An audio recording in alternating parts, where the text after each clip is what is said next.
so excited to get to show you this interview with Spencer Caldwell.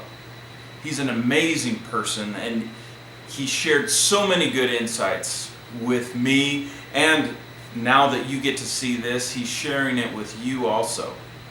But for those of you who don't know Spencer Caldwell, let me give you just a little idea of who he is. Okay, let me find the video here. Man, it's got a lot of dust on it. And this now. Spencer Caldwell grew up in a small northern Arizona town called Snowflake. The town was founded and named after Spencer's third great-grandpa. Spencer shadowed his father, who ran the family pig farm. His family business grew to as many as 80,000 pigs. Spencer has memories of being as young as 5 years old while helping his father on the farm. When Spencer was 14, his father stopped raising pigs and started smoking them in a new business venture in Mesa, Arizona. He graduated from Mountain View in Mesa, Arizona with honors in sports. Spencer accepted a 2-year mission call for his church that took him to the deep south, living in Mississippi and Louisiana, where he served and loved the southern people and still considers them family. After his mission, Spencer continued working for his father in the barbecue restaurant while attending Arizona State University. He studied biochemistry and planned on going to dental school. Meanwhile, real estate had sparked Spencer's interest. He watched successful real estate mentors closely across the U.S. and found that real estate was in his constant thoughts. With plans to continue on to dental school, Spencer decided to spend some time in real estate his 4th year of college. Spencer purchased 10 investment homes that first year and didn't stop. While Spencer owns dozens of companies, most of his focus is on his real estate companies. He is co-founder of Gentry Real Estate Group and RentVest Property Management with business partner Jacob Ash. They have offices in Mesa and Tucson, Arizona, Dallas, Texas, and Las Vegas, Nevada, specializing in all aspects of real estate, including commercial, residential, retail, investor, property management, and auction buying services. They coined the phrase, "We are real estate." Their goal is to manage 10,000 homes by 2020. Spencer has continued his real estate career and has served thousands of buying parties in purchasing investment properties and first-time homes across the country. He has sold over $1 billion in real estate holdings, helping investors purchase over 13,000 homes at auction in the recent years. Spencer's strategy is to find homes that he would purchase himself and share the opportunity with investors, friends, and clients. He is a true real estate professional with a desire to change the financial future for others. He loves his clients. Spencer has been married 15 years to his wife Alyssa and has 4 children. He spends all his spare time with Ethan 13, Ellie 10, Weston 7, and Wyatt 3. His family is what brings him the most joy. Real estate has changed Spencer's life and allows him to spend more time with his family. Well, at least some of the weekends. Welcome back. We're here at RentVest with Spencer Caldwell. Spencer, thank you so much for letting us come and be here with you and kind of pick your brain on leadership and entrepreneurship. No problem. Thanks for coming. Appreciate it. Spencer, tell us a little bit more about yourself and what you do here. Yeah, not a problem. So, welcome to RentVest, by the way. This is our home office. We're in 3 different states now, and so we're excited. Arizona, like I said, is the corporate office, and we specialize in property management. So investors that want to buy investment properties and rent them out and don't want to deal with the hassle of collecting rent or evicting tenants or fixing up the house after the tenant wrecks it. And so we that's what property management is. It's just juggling the relationship between a homeowner and a renter.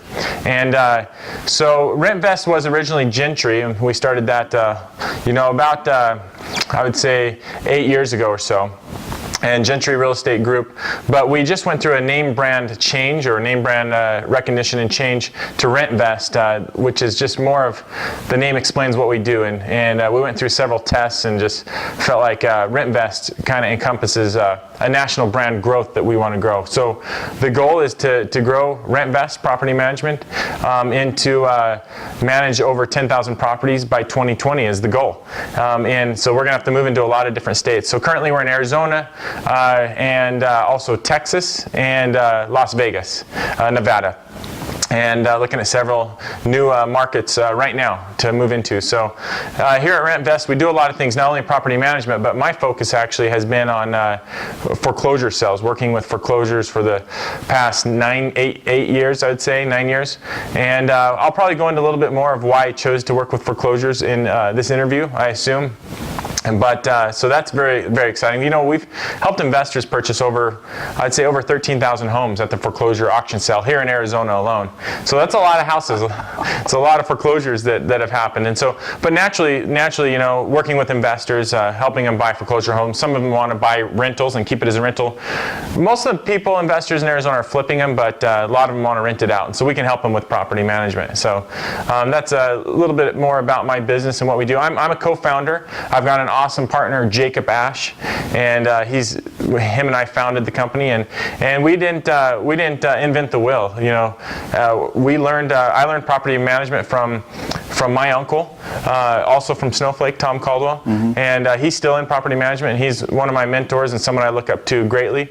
And him and his partner. Actually, we're doing property management, and I learned how to do real estate at their shop, and eventually broke off and did my own thing. But I still look up to him and have a good relationship with him, and love him a lot for teaching me real estate. And so, anyways, that's a little bit about RentVest and who we are and where we came from and where we're going. Speaking of the real estate market and the vast changes that have happened over the last, say, 8 years, right. 9 years. I remember the big boom and the crash and all these things that happened within the real estate market.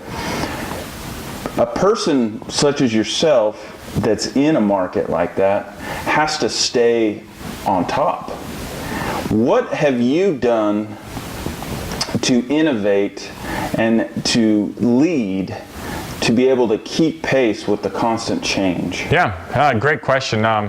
You know, clear eyes, always be watching for changes, right? And clean ears, always be listening to others that are in the business, see what they're doing to make it happen. And a smart brain, always be reading and researching where the market's going and where we came from.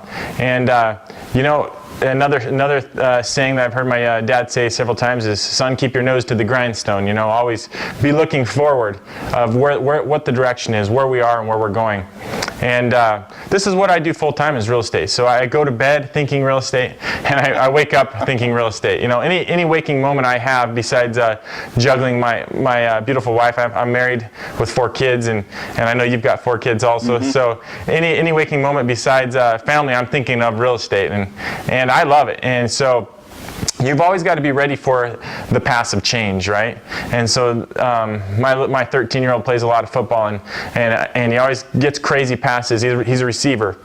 He always gets crazy passes to him. He's also a cornerback, and a lot of those passes are you know, defenders, if he's being a receiver, that are hitting the ball, and he's got to go get that passive change. Or if he's a cornerback, I always say, hey, don't expect the receiver to catch it. You know, more than likely, and expect it to go through his hands. And so we're always talking about always be prepared for that passive change, right? And that's the real estate market is ever changing. It just is. You know, and everyone always asks me, like, what's the real estate market doing, and where's it going? And you need to innovate, and innovation is more important now than ever. I really think, especially in property management, there's a lot of barriers between the renter, the homeowner, and the property manager. And I personally think property management is very archaic.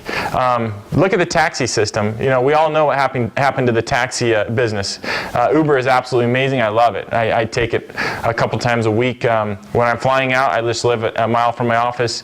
I take Uber to go to the airport, so I don't have to bother my family. I just love it. I love the technology behind it, and that's how I think property management is archaic. And I want to change the way property management is done worldwide, and that's the direction I personally want to go. And there's now a need to be more transparent than ever in real estate.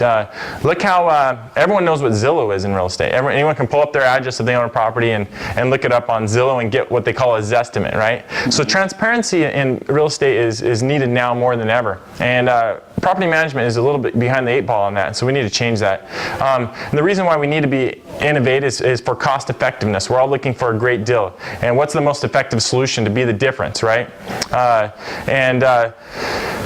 But it's critical, I feel, to have a great relationship with your client, to be that cost effective, and to gain and keep clients, we've got to just have good customer service. We have to be innovative, like you said, and transparent. So that's kind of how I feel about real estate and your question. Thanks for asking. Mm-hmm. Well, thank you for that answer. I think it's important that we note what he said, to keep your eyes open and your ears open and your mind open to the changes that come, because I can't remember the quote, but the only thing that's for sure is change, is kind of the saying I'm trying to think of right now. But knowing that you're going to innovate your way through things, knowing that you're going to try new things and try and stay on top and be successful within realty, you're going to fail, right? Right. It just happens. It just happens. So, have you ever failed before? I have failed, and I've actually haven't. I've thought about this. You were nice enough and kind enough to tell me some of the questions you may be asking and some of the directions. So I've had a little bit of time to think about this, and I'm actually going to share a story I've maybe only shared with 1 or 2 other people. So this is a time for me to open up, and thank you. I appreciate it. So actually, in this very parking lot that you parked in to the side, I remember in 2008, just having the most failure moment I've ever had, and it was so emotional. It brought me to tears, and almost just thinking about it, you feel some of those emotions coming back. And so I actually, what I would call to have the biggest failure or biggest breakdown I personally had, and I went in my car and just cried like a baby and called my dad and just said, I'm done, I'm out. I feel like the biggest failure. And the reason was the real estate market crashed. And I had over a dozen rentals, and they were all underwater. And I was underwater. And to where, I felt like I was on top of the world, the real estate market's going great. And it just crashed, and I remember calling my dad and just saying, I'm done, I can't do real estate, I can't think about it, I've lost everything I've had. The only thing I have now is my family, which I'm thankful for, and got a wonderful wife to stick through the ups and downs with me, right? And it just was a very emotional time, and that was my biggest failure that I could remember in my career, of just feeling my life's over financially, and it's over. So, it was a big learning lesson for me. Most people look at failure as a collapsing ladder. Like if I'm going to be hanging Christmas lights in the next few days, and I'm going to need a lot of ladders. And to hang a Christmas light, we're starting at ground zero and we're going up several steps. And most people, like I said, look at failure as a collapsing ladder. If I'm on top of that ladder and I'm falling, but the success to me is failure, because the next step on that ladder, if you're going to raise your foot up and put it on that next step, you first have to have a failure first, which is a learning opportunity, a learning moment, right? And so success to me it's a ladder, and each step we've got to have somewhat of a failure to teach us how to take that next step. So don't ever look at my advice to others with failures, don't ever look at it as a collapsing ladder and you're falling off, but having a failure is the next step up, right? So it's not a collapsing ladder. Failure is a must. We all must fall on our face. We all in the dirt and pick ourselves back up. And it's the person that picks themselves up the fastest and dusts themselves off the fastest that wins, right? So I shared a little bit of my failure in 2008, and I've learned these things from that failure. And failure is okay. You got to be comfortable with it. You and I talked about, we're not growing unless we're uncomfortable, and failure is very uncomfortable. And we don't have our growing moments in life until we have some of those, right? And it happened, having failure, when we're in the middle of it, we feel like it's just me. Like, I'm the only person feeling this. But everyone is feeling failure every single day of their lives in one moment or another. And it happens to everyone. We got to understand that. There's only one, to me, prediction of success, and that is consistency. And so consistency in waking up. I feel like anyone that wakes up shows up. I tell my employees if they're having a hard day, at least you woke up and you showed up, right? Mm-hmm. And that's very, very important. So you talked a little bit about your question of failure goes hand in hand with being an entrepreneur, and every business owner fails at some point. And the difference between those that are successful and those that are not is what they do after they fail, correct? It's obvious that when you fail, you get back up and you pick up the pieces and you put them back together. But even more important, failure keeps us hungry. You always got to stay hungrier than the other person, right? Grounded, humble, and continue working on the greatest goals and potential that we personally have. So thanks for that wonderful question. I appreciate it.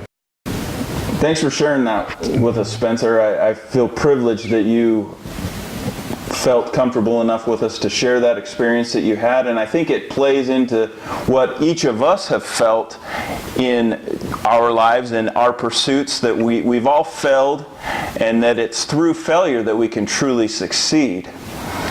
But there's one trait or task that we have to be successful, and that is connecting with people. Spencer, I know you deal a lot with your customers, with people outside, with government entities, municipalities. What would you say, or how would you say you connect with people?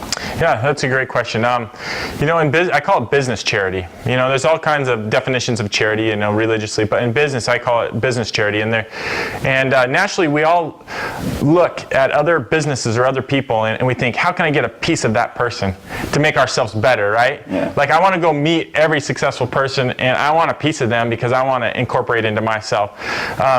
So that road's long and it's bumpy. It just really is. If we want to look at others we need to look at others with more of an eye of how can I help that person?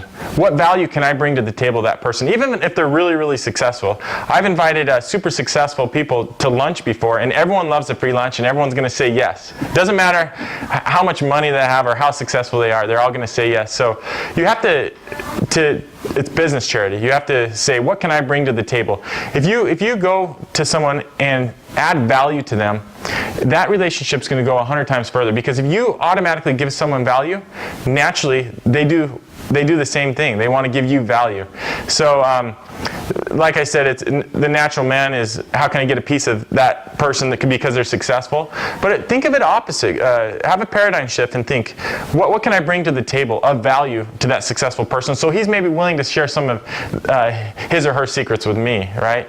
So that's how I feel like I connect with people. Is I try to put off the natural men per se of getting a piece of them, but maybe bringing value to them. And so that they turn around and want to give some value to me, towards my business, and to what I'm doing in life. So, yeah.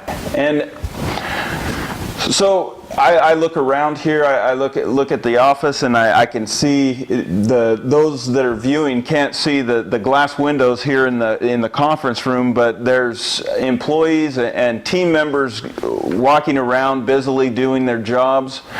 And I know, Spencer, you're a great leader for your team here. I'm sure each of your team members would say that. I hope so. What does it take to be a great leader? Right. Thanks for asking. It's everything I've learned from someone. It's just not me. So don't think that I have the secret sauce. I've learned it from someone else. So it's just not Spencer Caldwell's a genius or anything, right? So it's ambition and hard work. Think big, dream big. One thing that I have to disagree with, and that I don't like to hear ever, is work smart, not hard. I'm just not a big fan of people that say work smart, not hard, is because I think that most people, by the time they've thought about how they can work smart and not hard, they've just lost a day of working. So I think the person that works the hardest wins, personally. Just really putting a shoulder to the wheel, if you will, and just work hard. Just get it done. And those that work hard, they're going to win. They just are. The hard workers win, always.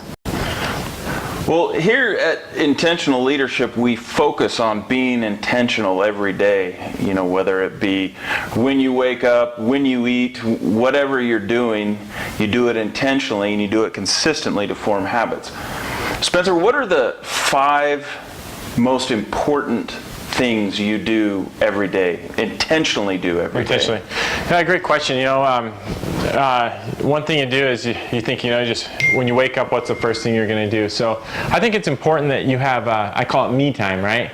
And then that it's okay to be a little bit selfish and have some time to yourself. And I personally have spent several years, I love waking up at 5 in the morning and I hit the road from 5 to 7. And not that I'm perfect at it, I do miss a day here or there and get out of my groove here and there, just like a lot of us do, but I've been pretty consistent with it for the past year and a half. And 5 to 7 I hit the road. When I say hit the road, I go ride my bike or go running or go swimming. And it's my time to clear my head. And I think it's important, especially with mothers. They get so busy, they're just constantly serving as moms. It's important that they get at least 1 hour, I'd say 2 hours of just having time to themselves, you know, whether it's reading a book or exercising, just to clear their head and just to prepare for their day. If they can go in the morning, right? Anyone. I think it's important to do that. So that'd be number 1, something I do intentionally every day. Number 2, I live my life by one rule that I do intentionally every day, and it's a rule given to me by a mentor that actually came from Snowflake, one of his partners, and it's things done upon first thought need no further attention. So when things are done upon first thought, they need no further attention. So I'm a big believer if you think of something that needs to be done, just to get it done right then. So you don't have these tasks building up in your head and clogging it or building up on your to-do list. So if you're driving down the road and you think of someone, whether it's your brother or your wife, it probably means that you probably should call them or send them a text, you know, right? And just let them know how much you love them. So to me, it's important when these things pop in your head, just to take action, act upon them, right? And number 3 would be to stay be proactive, not reactive in life, right? So a lot of times life is just thrown at us and we just like to react. So, but if we're proactive, we're in control of our life. We're in control of our destiny, and we can actually kind of maybe predict our day of what's happening if we're proactive. And just and you know, when we're reactive, we're not our true selves anyways, and so it's just better to be proactive. Number 3 would be that was 3. So you asked for 5. So number 4 would always email and call people back. Stay on your emails. Like I personally do a lot of emailing. I probably send 200 or 300 emails a day to separate people. So I've got to stay on my email. So when we go back after being here for 20 minutes, or whatever, I'm gonna, no joke, probably have 30 emails to answer. So I've got to stay on that. People want to communicate. It's the modern day of communicating, email. And if someone calls you, there's no reason why you need to call them back the next day, you know, unless you're in an important meeting, you can't have your phone. But it's important to call people back immediately, within hours if you can, within minutes if you can. So lastly, be positive. You know, being positive is so important to me, and I try to do it every day. You're going to have a lot of crap thrown out at you in life. You're going to hear a lot of bad things, but if we take the positive outlook on things, our life's going to just be so much better, you know, and we're going to be able to live happy and share that happiness with others. So those are probably the 5 most important things that I do intentionally every day. That's awesome, and there's no question in my mind why you're a successful leader and entrepreneur with habits like that. I think it's important that we choose things out of our lives and make sure we're doing them intentionally every day. So, man, Spencer, I really appreciate you letting us come here and letting me ask you some questions, and you know, dispelling your wisdom and advice to us. And before we close this out, I'd like to just ask you, is there anything, knowing what you've been through and the experiences you've had, is there any advice or words of wisdom you'd like to say to aspiring leaders or entrepreneurs? Right.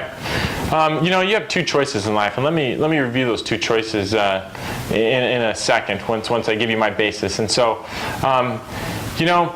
I grew up in a broken up household where I was in a household with parents that got divorced. And I see that all too common in life with parents getting divorced, and parents, they take, it affects kids when parents get divorced. It just does, for the good or bad. And so I remember being a very, very young child and having a decision to make. Having a decision to take the dessert, if you will, of divorce, or take the bitterness, rotten food of divorce. And I love desserts. Ask my wife. Everywhere we go out to eat, there's only two things I really like: appetizers and desserts. So I love desserts. So I made a choice very young, is not to be a victim to divorce, and not let that affect me. And so going back to the two routes that you have, and the two choices you have, is to create your future or let the present circumstance create the future. So, we can predict our future by our attitude. We talked about having a good attitude, and to be, if I chose the bad route of, my parents got a divorce, and I gave excuses why I can maybe, do bad things to my life, maybe get into addictions. Divorce might be a pretty good excuse for that, but I chose early that's not an excuse, that I live my life and I've got to take responsibility over my own actions, and I got to own it, right? And I'm a firm believer in things happen to you in life. They just do. Whether it's fair or not, things are going to happen to you. And it's not what happens to you in your life. It's just not. But it's how you respond to it is what counts. And I'm a big believer in that, and I think that's very important. So that's my advice to entrepreneurs and aspiring leaders, is take the lemons of life and make lemonade, I guess, right? For a cheesy saying. Because we do have lemons in life, and sometimes it does suck, but we got to take the good out of everything we can, right? And just squeeze it out and take it, because all things are for your good, and we can live by that and become someone great and become someone more than we think that we can become. And this isn't stuff I'm coming up with. I'm just not a genius because I'm sharing this. I've learned this from others that helped me share this, and I've developed them through by circumstance, things I can't control, like parents getting divorced. But you know what? I can't control that my parents got divorced, but I can control my actions after that. And there's more circumstances than just divorce in life. I'm not a miracle baby because I survived divorce. There's a lot of other circumstances that can happen to you in your life that you can't control. My point is how are you going to respond to the things that happen to you in life, and respond in a positive manner. So, lastly, you got to love what you do, and you got to laugh a lot and have a lot of fun. Here at the office, I work with a lot of great people. You mentioned a few of them walking by, and some of them give me thumbs up and smiling. I love them all. And one thing we like to do is we like to joke around and scare each other. I've gotten scared twice today. I felt like I was going to die from a heart attack, but everyone laughs, right? So whatever we can do to get each other to laugh and have a good time and lighten the mood a little bit. And laugh is awesome. It cures a lot of things, and I'm thankful for that. So that's some advice I can give aspiring leaders and entrepreneurs. So thank you so much for that question. Well, thank you, Spencer. Again, we're here at RentVest in Mesa, Arizona with leader and entrepreneur Spencer Caldwell. Spencer, thank you so much for allowing us, giving some of your day and the advice and counsel you've dispelled. So thank you. Thank you for having me. I appreciate it. I really do.